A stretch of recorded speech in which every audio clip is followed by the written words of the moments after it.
786 হলো বিসমিল্লাহর প্যারালাল। 786 লেখলে বিসমিল্লাহ হয়, আছে না আমাদের দেশে?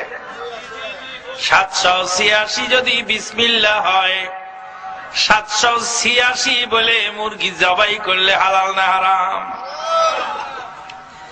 786 বলে খানা খেলে খানাটা সুন্নতি তরিকায় হলো না হলো না?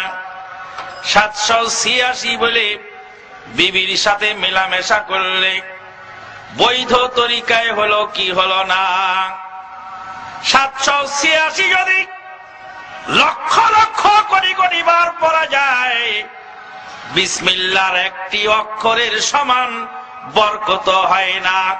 ইহুদি নাসারারা মুসলমানদেরকে বিসমিল্লাহর বরকত থেকে বঞ্চিত করার জন্য 786 দিয়েছে। কোরআন হাদিস তন্ন তন্ন করে দেখুন তো, বিসমিল্লাহর 786 তে বিসমিল্লাহ কোথায় আছে?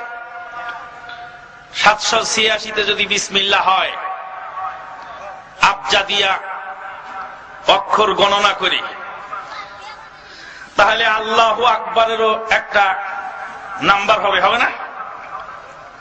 ধরুন যে আল্লাহু আকবারের নাম্বার হলো 420, আর আউযুবিল্লাহর নাম্বার হলো 626, আর বিসমিল্লাহর নাম্বার হলো 786, আর সূরা ফাতিহার নাম্বার হলো 1832। এখন কোন মুসলিম যদি নামাজে দাঁড়ায় 420,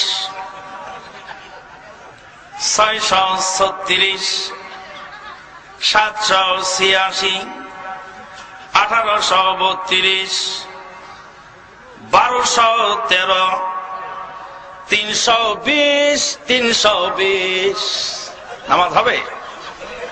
এটা ডিজিটাল নামাজ হবে। কি নামাজ হবে? ডিজিটাল। কি নামাজ হবে? ডিজিটাল।